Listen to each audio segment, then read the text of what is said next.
Salut à toi et bienvenue sur InvestiSmart. Aujourd'hui, on va répondre à 6 questions sur l'entrepreneuriat pour vous donner les clés qu'il vous faut pour atteindre vos objectifs financiers sur le long terme. Alors, si tu es prêt, on y va!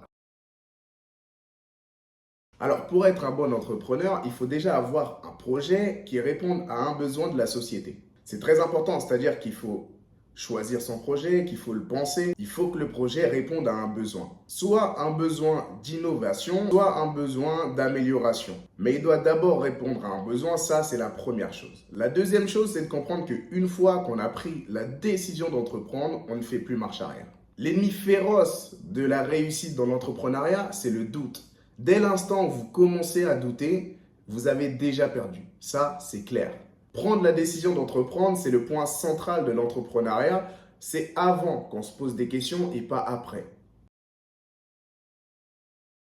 Vous n'avez pas besoin d'être un spécialiste du projet dans lequel vous voulez vous lancer. Ça peut aider, mais ce n'est pas obligatoire. L'expérience peut aider, mais ce n'est pas nécessaire non plus. Le plus important, c'est que votre produit réponde à un besoin de la société. Vous avez structuré votre projet, vous y avez pensé, vous avez anticipé sur ce que ça pourrait donner. Alors, ça ne veut pas dire qu'il n'y aura pas de difficultés parce que les difficultés font partie du processus dans l'entrepreneuriat. Et il ne faut pas considérer un échec comme un échec. C'est plutôt une expérience dans laquelle vous tirez des leçons qui vous font avancer et grandir dans l'entrepreneuriat. Ça vous forge une maturité.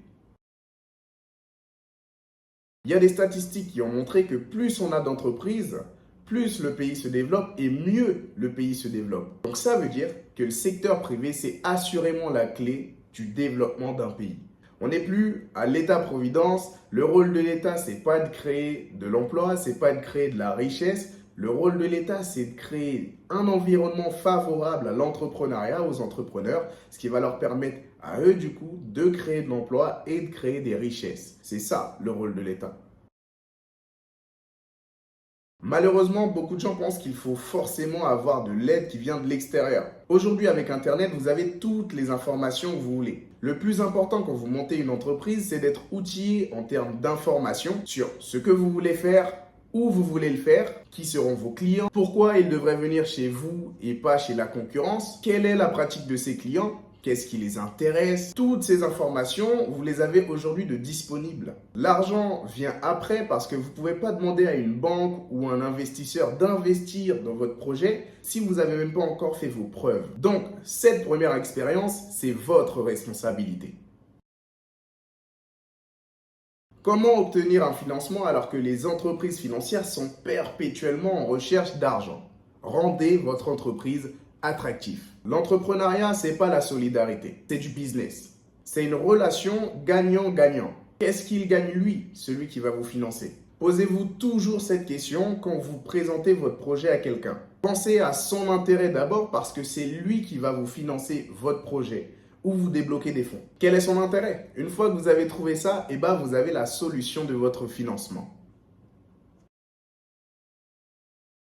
Alors, qu'est-ce que je conseille aux jeunes qui n'ont aucune expérience et qui ont envie de se lancer dans l'entrepreneuriat? Ils vont faire leurs propres expériences. Ils vont se casser la gueule, ils vont reprendre, ils vont se relever et ça devient une aventure très intéressante parce qu'ils n'ont pas de mauvaises habitudes. Ceux qui ont de l'expérience, ils peuvent avoir ces mauvaises habitudes que des fois, ils vont répéter dans leur projet. Mais ceux qui n'ont pas d'expérience, c'est en ça que ça peut être super intéressant. Honnêtement, si c'était à refaire, je l'aurais refait beaucoup plus tôt. Mon projet, je l'aurais commencé beaucoup plus jeune et comme ça, je serais encore plus loin dans mes résultats. Quand on est jeune, la réalité, c'est qu'on n'a rien à perdre.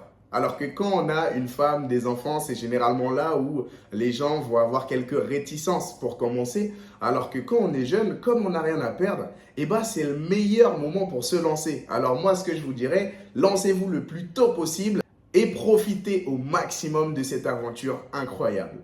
C'était Wonder dans cette vidéo. Alors n'hésitez pas si vous avez aimé cette vidéo à liker, à vous abonner et surtout si vous avez des questions, je me ferai un plaisir de vous répondre dans les commentaires. Si vous avez des idées business, si vous avez envie de savoir certaines choses en Chine parce que je suis en Chine en ce moment, si vous avez envie de vous lancer dans certains business et que vous avez des idées, n'hésitez pas, j'en ferai certainement une vidéo pendant que je suis là, histoire de vous apporter un maximum de valeur.